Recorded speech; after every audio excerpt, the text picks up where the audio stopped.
buenas tardes, bienvenidos a Políticas Públicas 2030, una nueva emisión. Hoy nos van a acompañar el conductor del programa, el doctor Miguel Ángel Secchi, médico, presidente del Foro para el Desarrollo de las Ciencias, y el doctor Héctor Santander, vicepresidente de ACAMI, Asociación Civil de Actividades Médicas Integradas. Así que, Miguel, buenas tardes.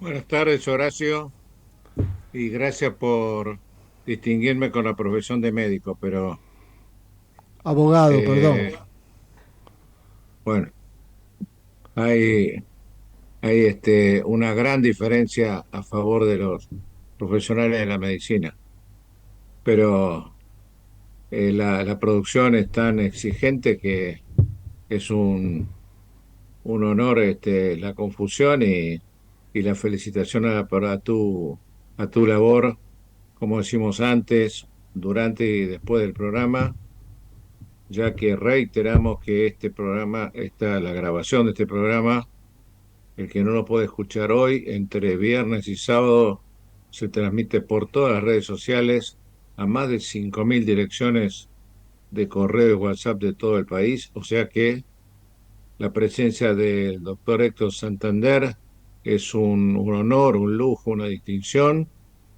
y a él estamos muy, muy, pero muy agradecidos.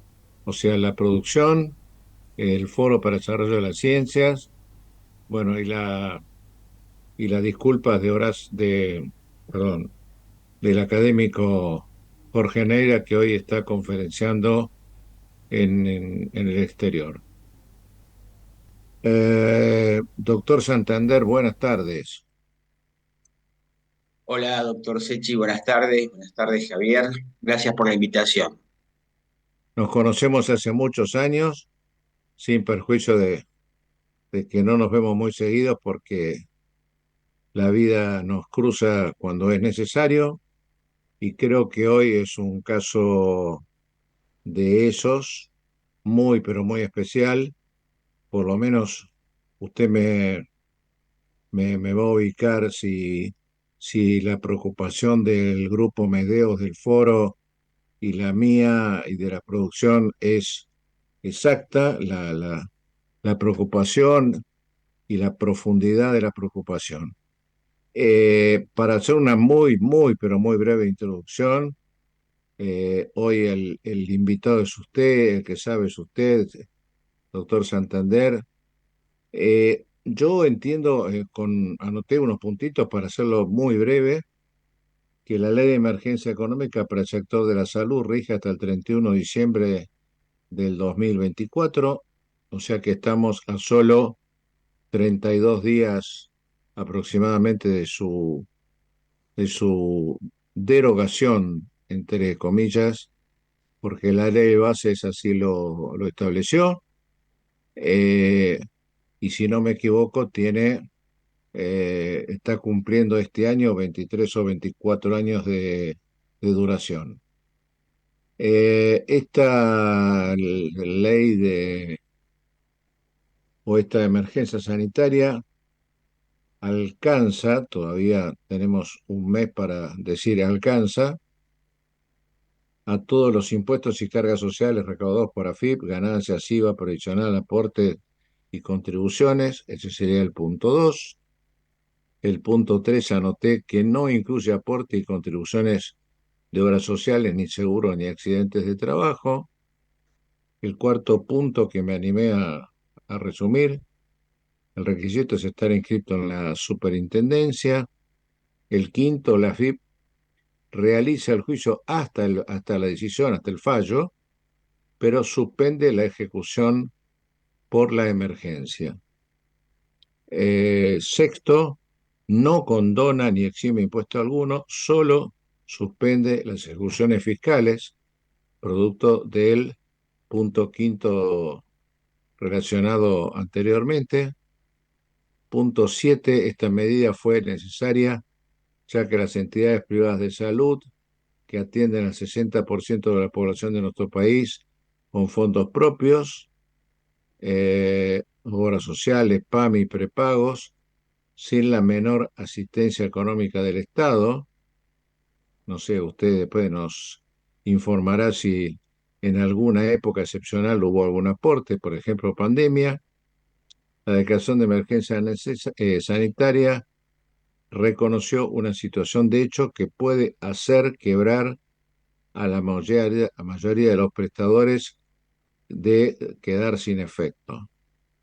Eh, Anoté un octavo punto, que es: nuestro país posee una cobertura médica de excepcional, gracias al trabajo y existencia de más de 9.000 clínicas, sanatorios y centros privados de salud y centros de diagnóstico que emplean a más de 300.000 personas en relación de dependencia y aproximadamente 100.000 profesionales de la salud, médicos, paramédicos, y sin olvidarnos del importante rol de la enfermería, que se tiende que cada vez sean más licenciados profesionales.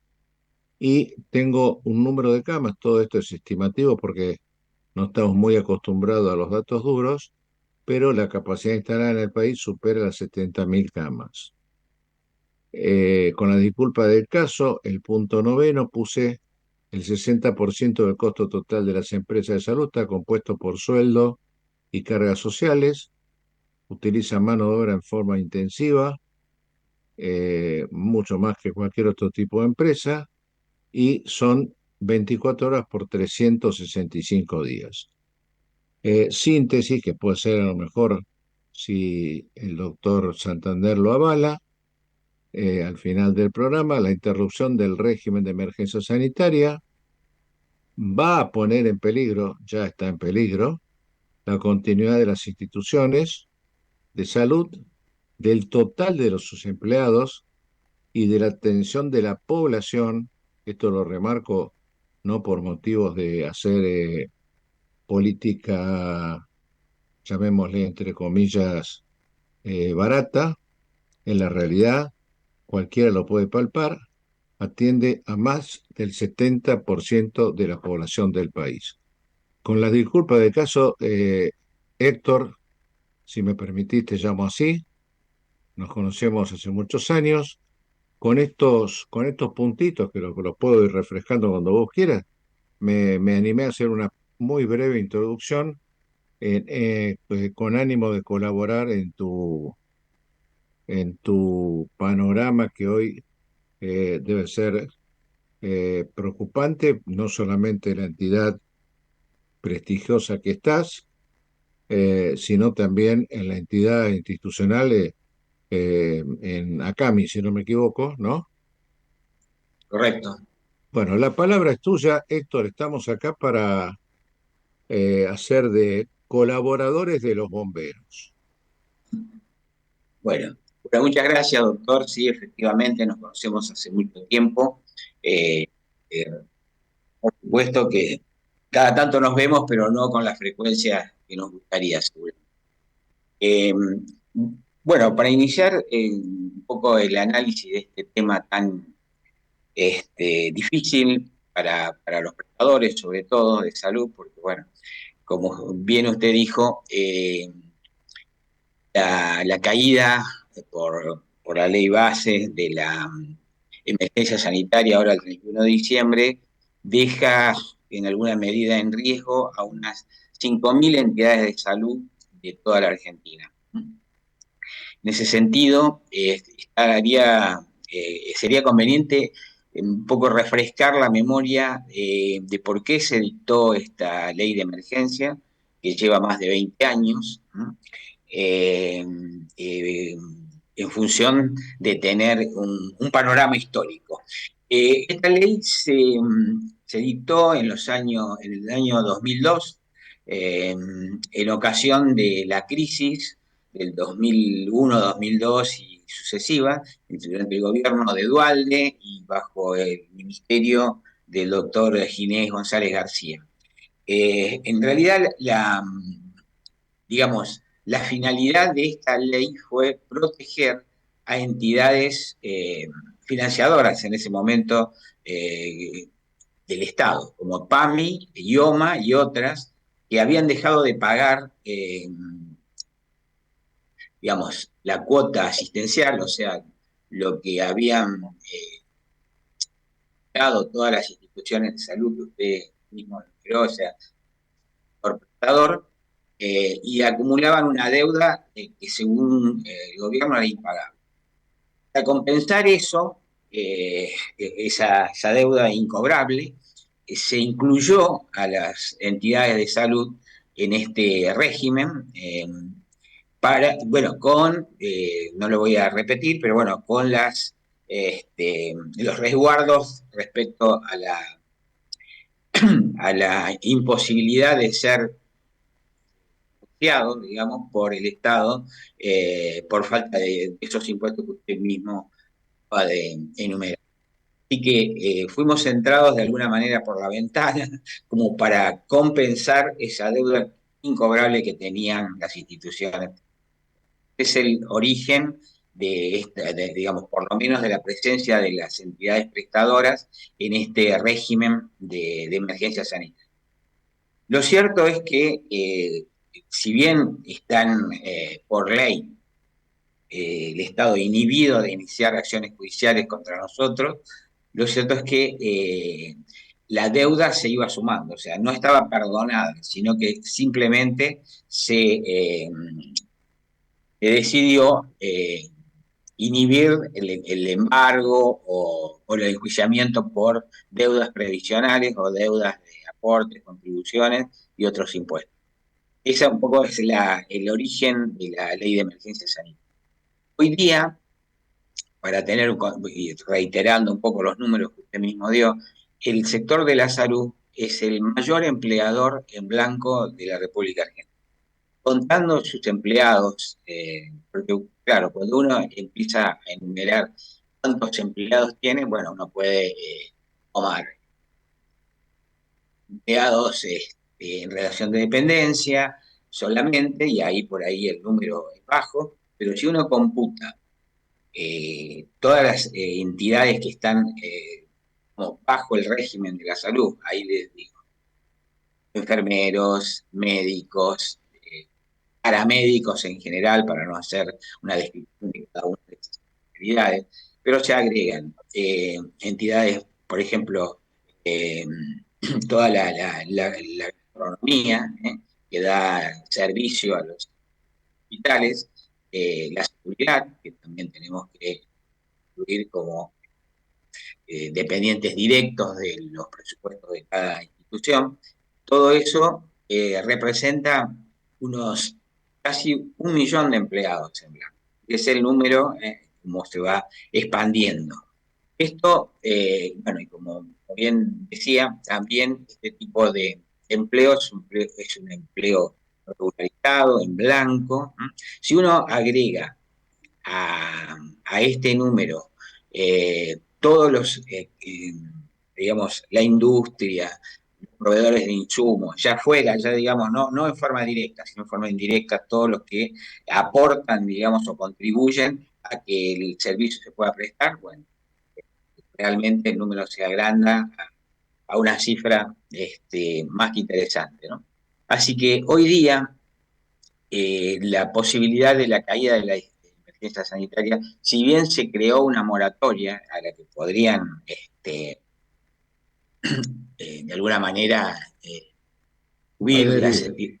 claro, adherir las entidades prestadoras, la verdad que el tipo el monto, digamos, adeudado las hace casi imposible de pagar. En cualquier caso, en esta ley no espera, como está por ahora estipulado, muchas entidades tendrían que dejar de funcionar. No podrían hacer. Héctor, te voy a Sí, interrumpir o sea, lo nuestro es dinámico, vos me interrumpís a mí, yo a vos, es una no hay forma de ser. problema, estoy atento. Interrumpirnos, hacerlo dinámico como vos sabés.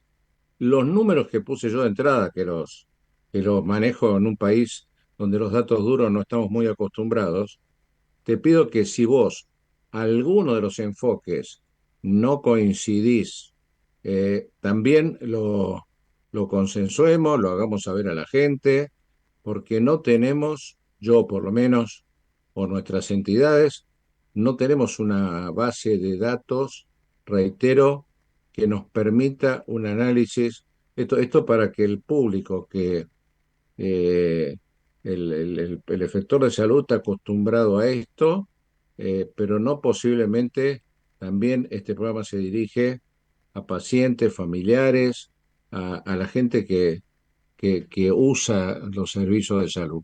Por eso, Héctor, sentiste con total libertad. Lo mío fue una introducción. Si vos tenés algún número mayor o menor, diferente, también, por favor, yo quise dar un marco a la crisis, nada más. Bueno, gracias, doctor. Sí, efectivamente, bueno, algunos números, como le fui dando, representan por ahí diferencias, pero como usted dice, hay que ver las fuentes y a quién se considera empleado dependiente del sector salud. Pero más allá de eso, como estábamos charlando, el tener que acogerse a esta moratoria, eh, de hecho, solamente el 10% de las instituciones de salud tomaron la iniciativa y son entidades que no tienen una deuda total, que tienen una deuda parcial, que tienen montos muy bajos y algunos pueden pagarlos, pero la mayoría adeuda cifras imposibles. Esta cifra, para ponerlo en un marco de problemático, no solamente son imposibles de pagar, también sería muy difícil mantener el pago de la moratoria y agregarle lo que sería el pago de la deuda, no deuda ya, de los impuestos que se van a ir generando porque uno tiene que pagar el stock de deuda, que es el que entra en la moratoria, y el flujo que uno tendría que empezar a pagar a partir del 1 de enero. ¿Se entiende? Entonces se entiende el concepto, ¿no? O sea, uno tendría que estar pagando una cuota por el stock, por la deuda atrasada, y la cuota actual que se tiene que pagar, porque si no volvemos a entrar en mora, ¿no es cierto? Así que, sintetizándolo, sería imposible pagar esas dos cosas. De hecho, eh, creo yo que el gobierno está al tanto de esta dificultad y es muy probable que esta fecha que está definida para el 31 de diciembre, no sé, o pueda postergarse o concomitantemente se busque un tipo de salida para las entidades de salud, porque esta moratoria que se abrió en realidad es para toda la deuda impositiva, no es una deuda, digamos, no es una moratoria para las entidades de salud, sino para todas las empresas que tengan deuda. ¿Cómo se Héctor, hace? Periódicamente. Héctor, perdón, ¿podés, a lo mejor en 2 minutos, Sí. como bien señalás, esa moratoria o esa propuesta de moratoria general, en cuándo fue, digamos, difundida y aproximadamente en qué términos, a rasgos generales, la están analizando o está en ejecución?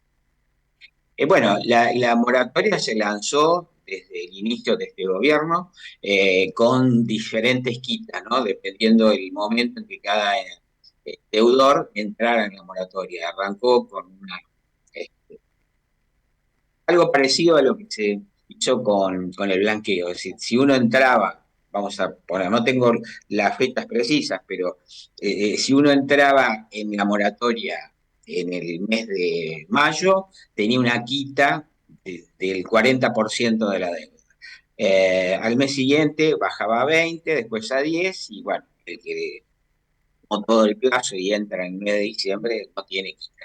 Esas son, digamos, las instancias en las que eh, este, se dividió o se intentó dar, pero como le dije, a esta altura, menos del 10% de las entidades de salud pudieron entrar en la moratoria.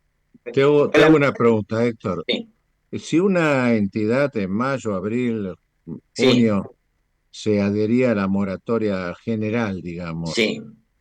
eh, caducaba, entre comillas, la emergencia sanitaria, o sea, lo que ya debían o lo contemplaba la misma moratoria. Estoy hablando del sector salud.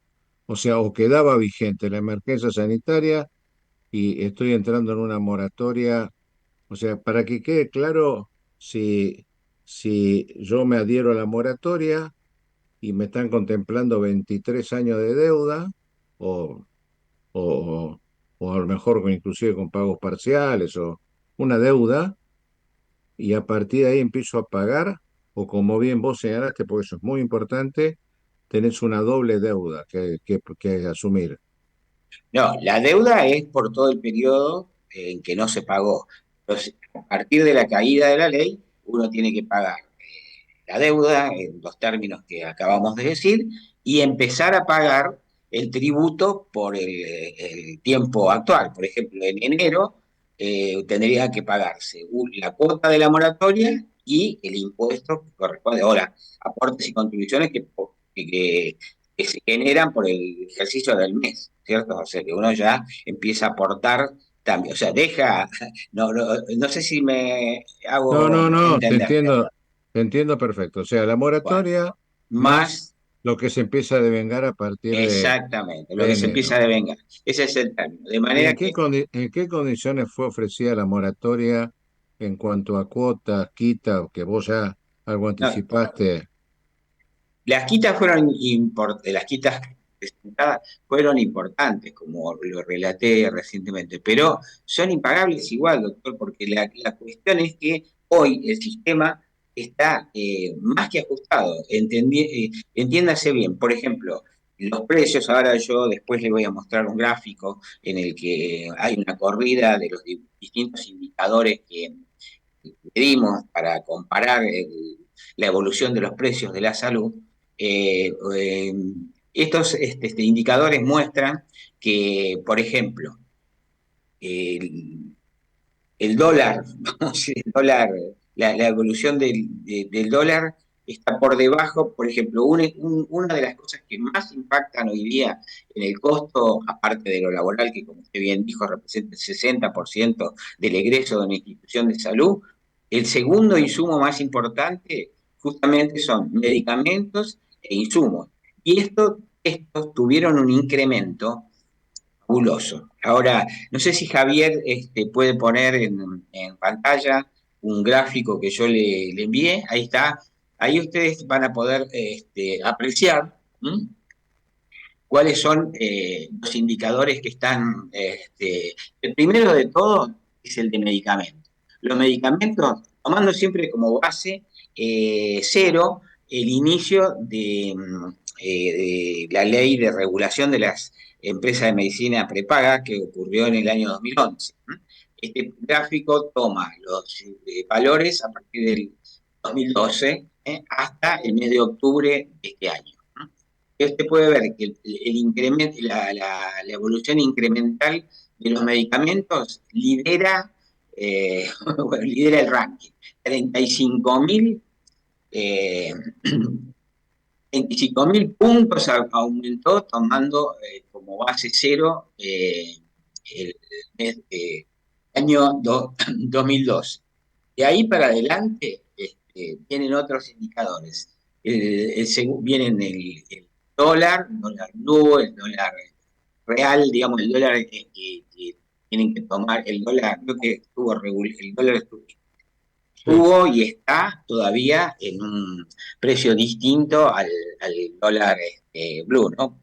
Normalmente los medicamentos deberían tomar como base el dólar blue, perdón, el dólar normal, porque ese es el que se usa para la importación de medicamentos. Sin embargo, usted verá que el precio del medicamento se incrementó casi un 50% por encima de lo que fue la evolución del dólar oficial, digamos. Oficial. Esa es una situación, digamos, realmente, y hoy día por ejemplo, el gasto en medicamentos, las instituciones financiadoras que estaba, corro un poquito porque nosotros, los prestadores, dependemos de los financiadores, ¿no es cierto? De la evolución de los costos de ellos y de lo que pueden llegar a transferirnos. Eh, en ese sentido, como le decía, el dólar que se utiliza es el dólar oficial. Entonces, a partir de eso se establecen la secuencia de otros insumos. Hoy los medicamentos, sobre todo de alto precio y de venta al público, representan en el costo de la salud, digamos, de gasto de las entidades financiadoras, el 30%, cuando hace 5 años representaban el 17%. Se duplicó el gasto en ese rubro. En cuanto a los prestadores, el gasto por insumos estaba en el orden del 20%, hoy está en el 30%.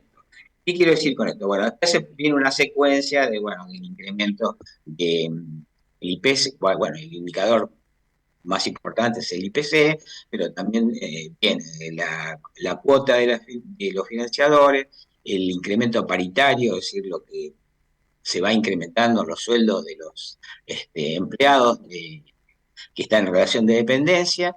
Y por último, esa barra más chiquita es la evolución de precio que recibimos los prestadores. Hay una dispersión verdaderamente grosera. Eh, para colmo de males, durante el inicio de este gobierno, se tomó a la salud como un enemigo. Ustedes vieron que hubo una gran... se liberaron todos los precios, salvo el de la salud, porque hasta el inicio de este gobierno la salud estaba regulada. Había una fórmula polinómica que establecía el porcentaje de incremento que debían incrementar sus precios las empresas financiadoras. Y acá, bueno, la historia ustedes la conocen, el público la conoce. En un momento el Estado decidió intervenir y retrotraer los incrementos que se habían dado, y bueno, ocurrió un acuerdo que fue de una manera también fomentado, por supuesto, por el gobierno para no crear una situación ya de crisis ya inmanejable. Y bueno, en esos términos, después, si a usted le parece, podemos abordar cuál fue el aporte del Estado en estos años, efectivamente mencionando la pandemia, donde Me realmente... parece, me parece bárbaro, Héctor. Te tengo que interrumpir con todo respeto. Sí, Eh, en un minuto volvemos con la misma forma de acceso. bueno, cómo no, Y mil disculpas por la interrupción. no, ningún problema.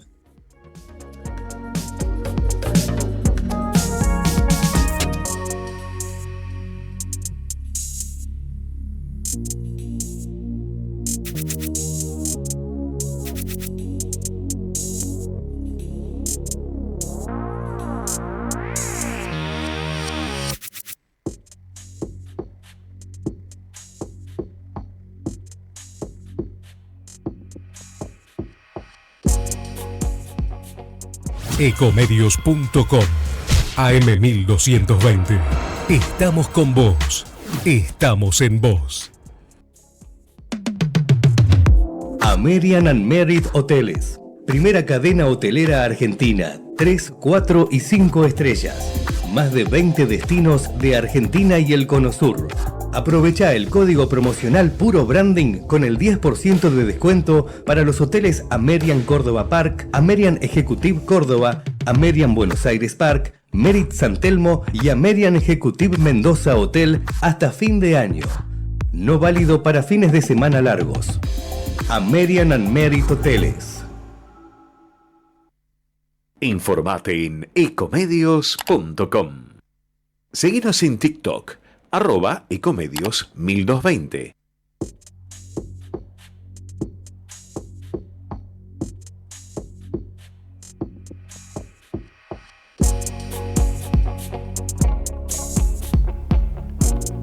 Bueno, continuamos con Políticas Públicas 2030, luego del corte.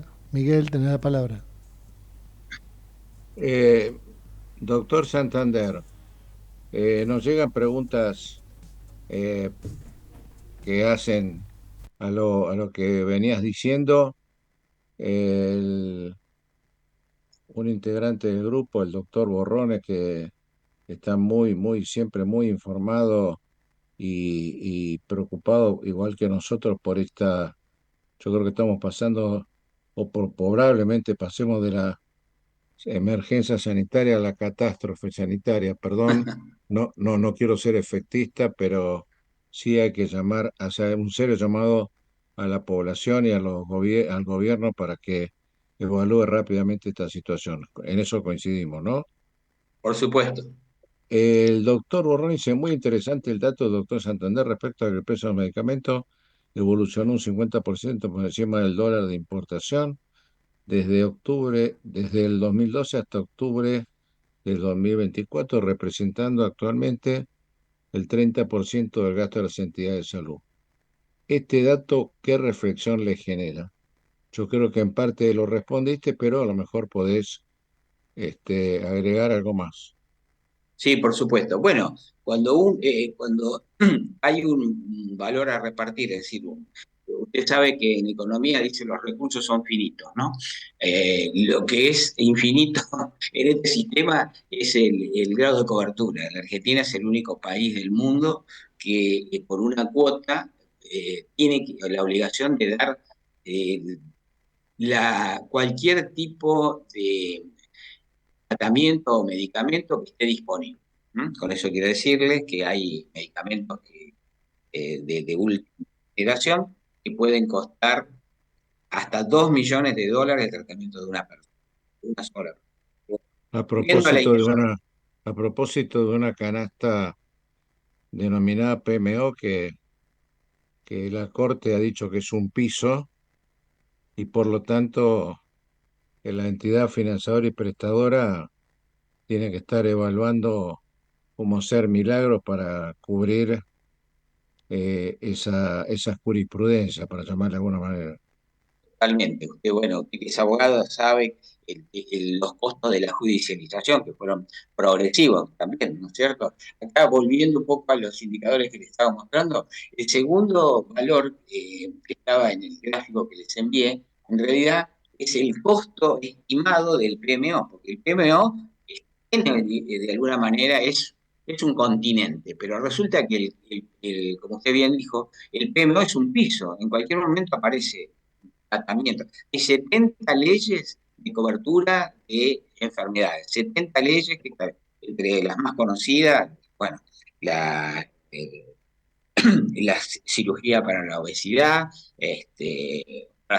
la mucoviscosis, bueno, hay una serie de enfermedades que tienen ley propia que obligan a su cobertura, sin haber establecido con qué se financia. ¿Me entiende? ¿Se entiende un poco la idea? Volviendo a la Eh, pregunta del colega, sí, decía, él preguntaba cómo uno hace eh, para ajustar, porque bueno, ¿y por dónde se ajusta? Se ajusta por honorarios médicos que van cayendo, el salario de las enfermeras, que no es el que deberían tener.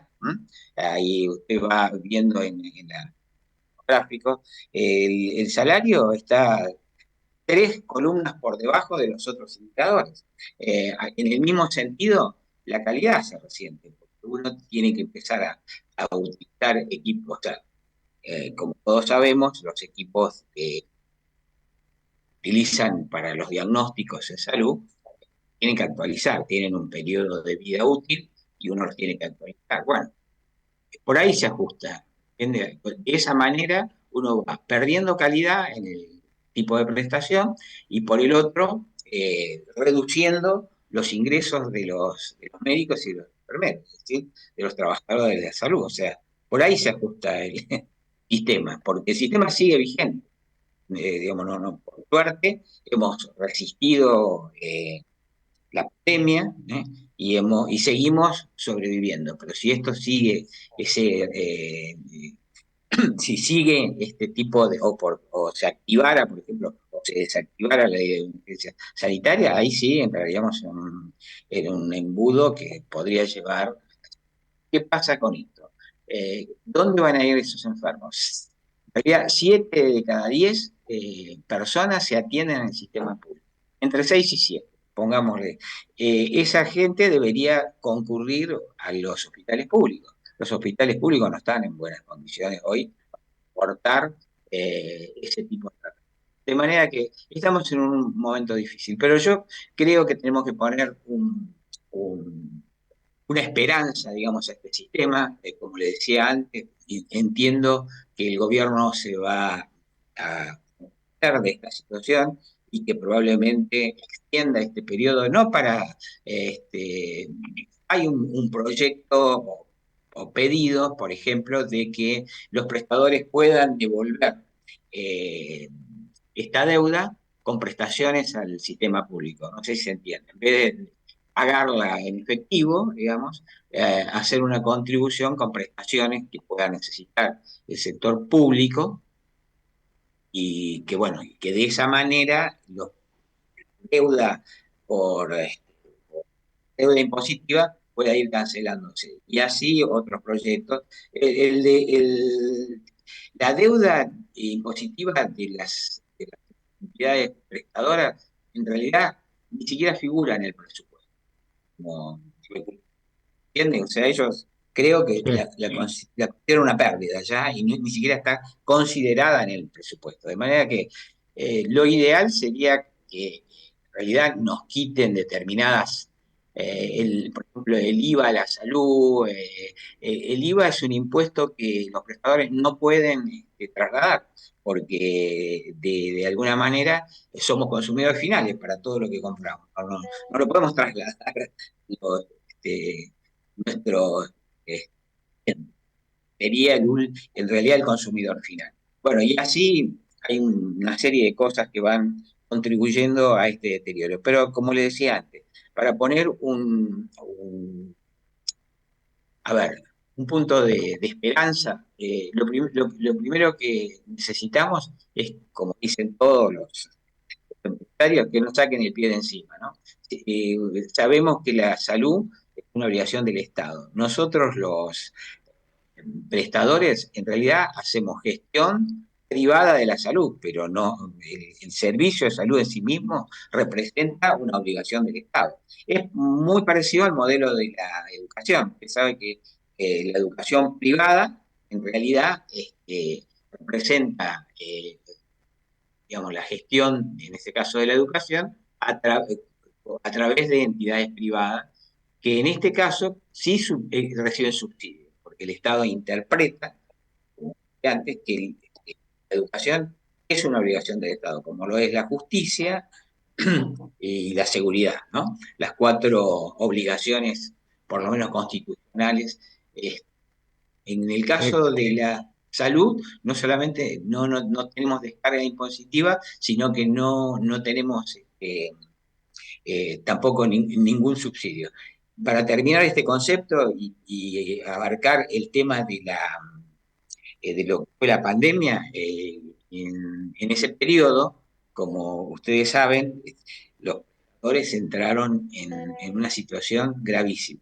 Por suerte, el Estado contribuyó al sostenimiento de algunas variables, como los sueldos, a través de beneficios como la ATP, el REPRO y después unas eh, leyes o ayudas como fueron el, el último subsidio, vamos a decir, que se dio, que fue el de adherirse a un plan de calidad y de esa manera se seguían pagando porcentajes de los sueldos. Pero para tener una estimación económica, durante la pandemia los prestadores perdieron o perdimos entre 2 y 3 facturaciones.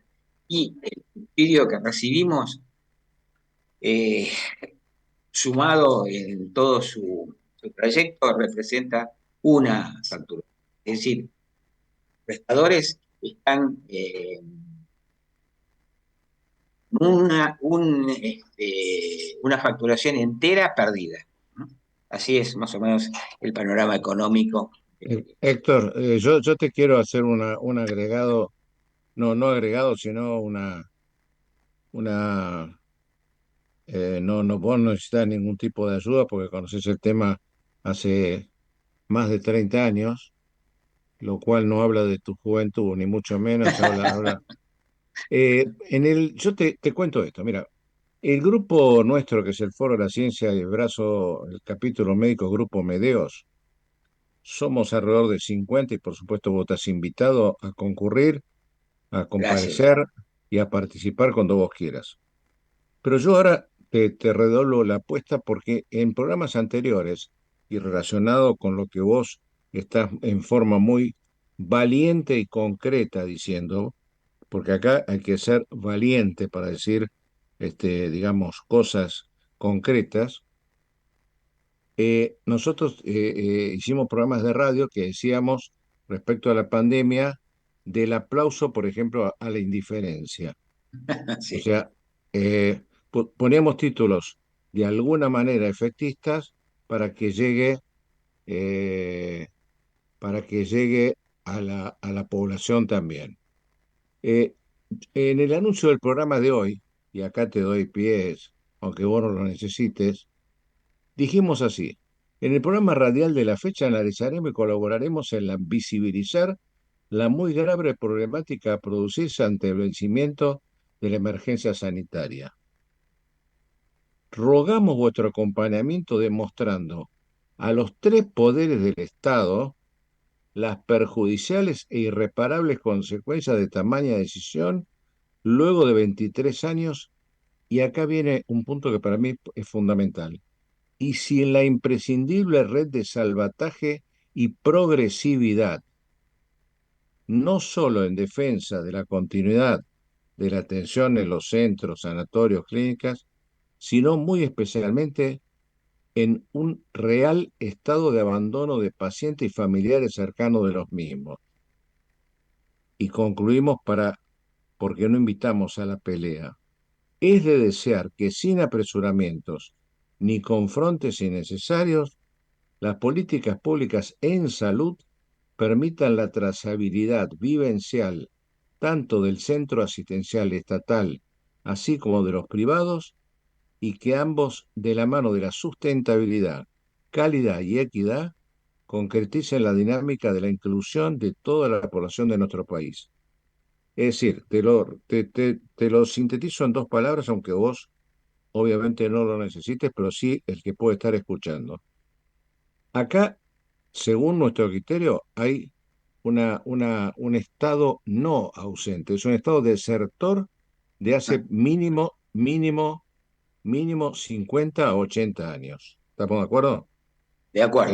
En cuanto a la llamada salud estatal, para nosotros la salud pública es la estatal y la privada en confluencia. Al igual que, como bien dijiste, el tema educativo. A esto sin perjuicio de agregar, que sería capítulo de otro programa, el tema de la fragmentación por provincia, porque educación y salud están en manos este, de las provincias. Eh, Te quise señalar esto porque hay un tema que preocupa y mucho, que más allá de la emergencia sanitaria que puede llegar a producir del gobierno no tomar una decisión respecto a la activación y reanudación de las ejecuciones fiscales, para llamarla de alguna manera, que si en el hospital estatal hay una demanda contenida, en el hospital, en el sanatorio clínica privada también tenemos demanda contenida, vos lo sabes bien, Ese. hasta, y hasta un éxodo de médicos en búsqueda de nuevos horizontes, para ser prudente. Todo esto tiene que ser contemplado, aunque sea fijando una prórroga de 6 meses para sentarse a una mesa de consenso de qué hacemos con las políticas públicas en salud. Porque si no, no es una exageración lo que yo dije antes de la emergencia a la catástrofe. Lo vemos venir al tren, la luz cada vez es más grande, y yo no te puedo asegurar que no estoy tirando recursos efectistas, no me dirijo con nombre y apellido a ningún ministro en particular, sino que estoy pidiendo que en 30 días, para los que somos pacientes o padecientes, se analice seriamente. ¿Vos creés, acá viene la pregunta concreta y discúlpame esta larga introducción, ¿vos creés que hoy hay una mesa, son escuchados, lo están estudiando las autoridades, eh, esta problemática que el 1 de enero puede ser mucho más grave de lo que está pasando hoy? Hay canales de diálogo Mire, palpables. por supuesto, el sector siempre unido siempre está presentando propuestas que puedan ser útiles para, como decía usted, para salir por lo menos de la crisis terminal. Pero lo que pasa que de verdad es que esta vez si esto no ocurriera, se va a producir una... Pero como le dije antes, poniendo un poco de esperanza en esta situación, yo creo que sí, yo creo que el Ministerio de Salud está preocupado porque sabe de esta situación. El ministro actual es un jugador también histórico del sector que conoce bien la problemática. Probablemente las instituciones que él formó parte tengan la misma necesidad que el resto para poder sobrevivir. Así que Héctor, no es- tengas ninguna duda, no tengas ninguna duda que coincidimos con vos, que el doctor Mario Lugones, para poner los nombres y apellidos, y sí, colaboradores están viviendo en lo pertinente, porque ahora están en la función pública, pero sus entidades, sus cámaras, están en la misma preocupación que vos tenés, que tiene tu cámara, que tiene tu entidad. Yo lo que digo es, al margen de las propuestas que estoy seguro que, que a CAMI o a DECRA o SEDIM están presentando, ¿podemos llevar alguna esperanza de que hay algún tipo de diálogo serio? Yo sé que es una locuración que te estoy pidiendo, que se puede parecer a la contratación de David Copperfield para hacer una magia.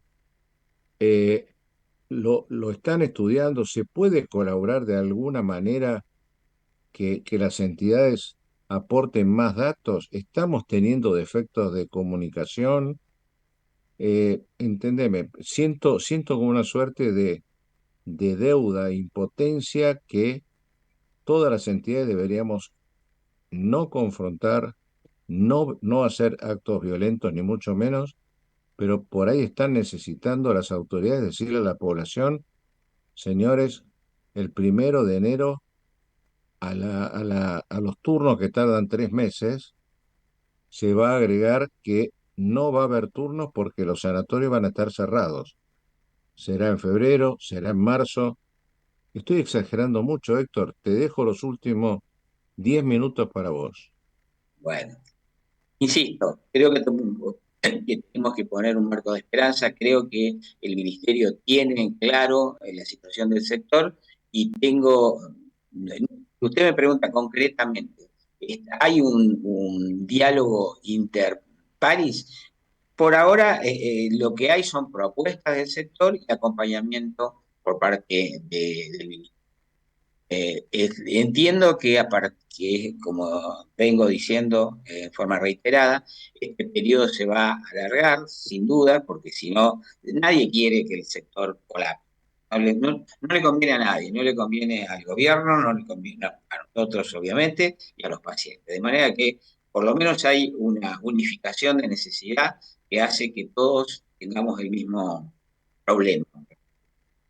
Que Entiendo que se va a formalizar una mesa de diálogo, como bien usted dice, a partir de ese momento, pero ya no para dentro de 6 meses volver a pedir una prórroga, sino para entrar en un canal que pueda resolver la problemática de fondo y pueda digamos, dar paso a un sistema sustentable, tal cual usted lo dijo. Si me pregunta, ¿hoy día tenemos un canal directo? No, no lo tenemos. Tenemos idas y venidas, propuestas, un montón de todas las cámaras que estamos ahora prácticamente participando de la UAS, que es la Unión Argentina de Salud, muy vilipendiada al principio, pero actualmente con la presidencia de Santiago Magonza, estamos días de, vamos a decir, de cambiar el foco, en vez de pelearnos, tratar de juntarnos para ver cómo entre todos resolvemos este problema. Porque es, como dije antes, un problema de todos. Del gobierno, de los financiadores y de todas las entidades que conforman el sistema de salud.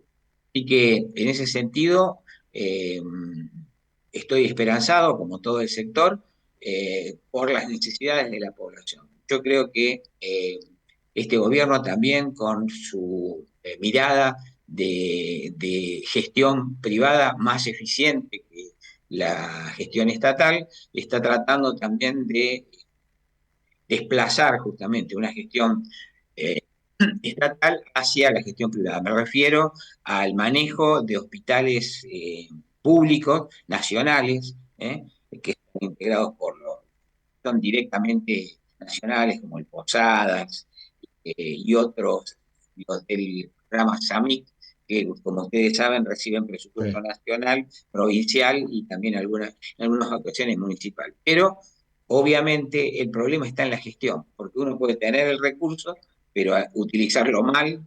No voy a hablar de corrupción ni nada de eso, porque creo que está por entendido que hay un montón de barreras que establece tema público para poder, para aprovechar en la mejor manera los recursos de que dispone.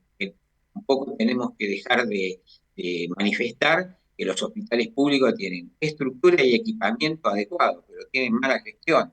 Entonces, no pueden dar los servicios para los que están capacitados por falta de una gestión adecuada. Y después el resto, por ahora me lo guardo.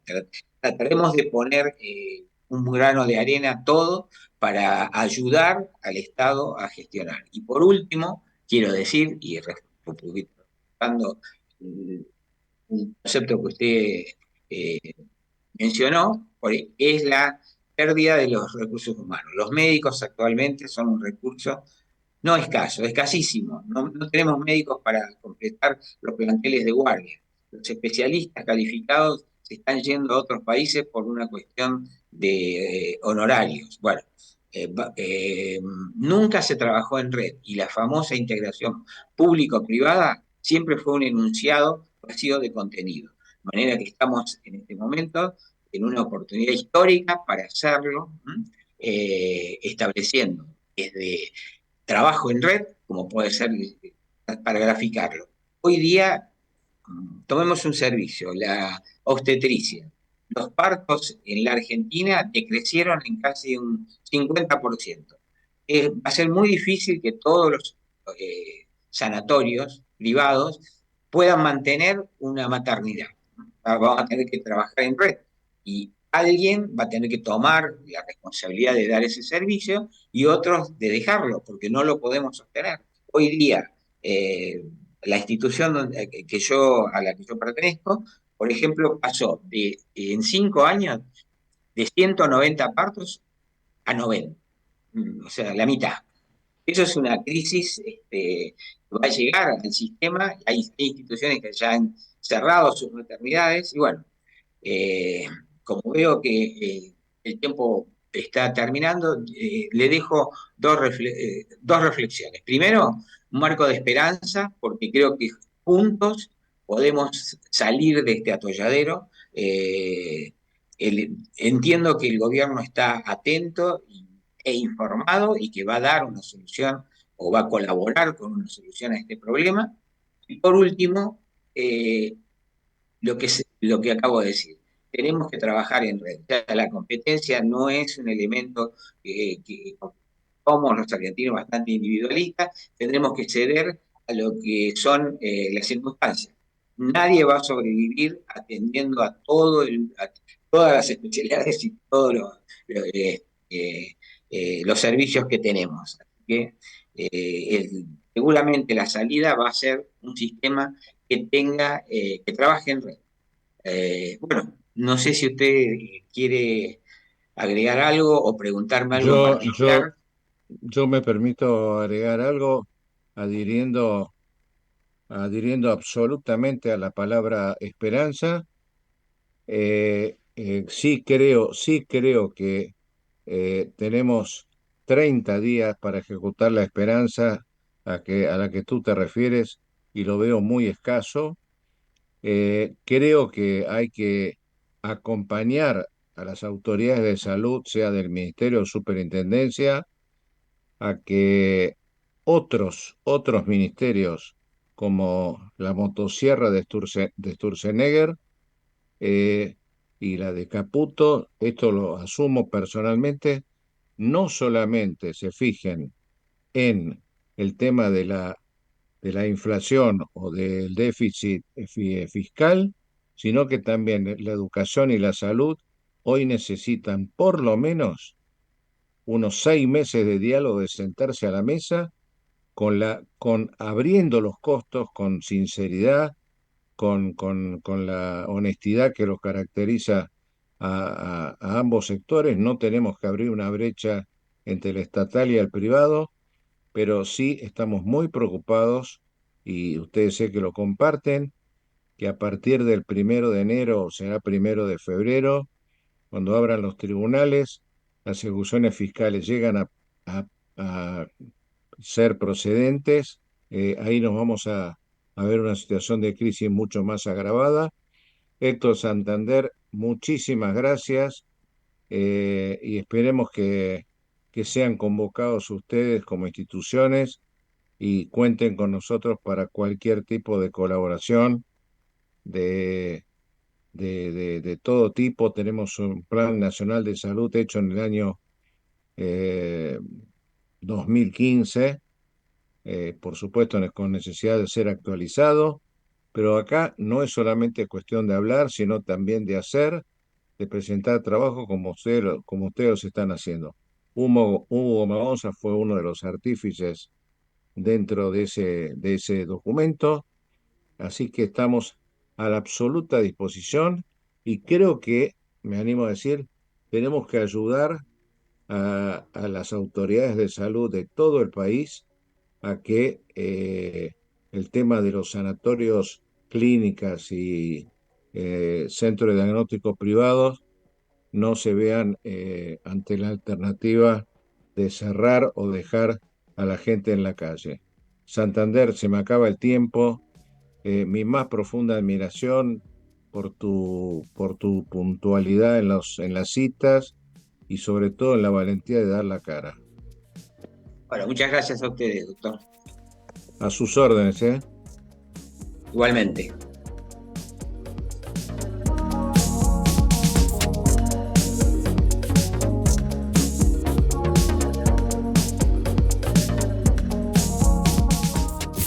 Desde Buenos Aires, transmite LRI 224, AM 1220, Ecomedios.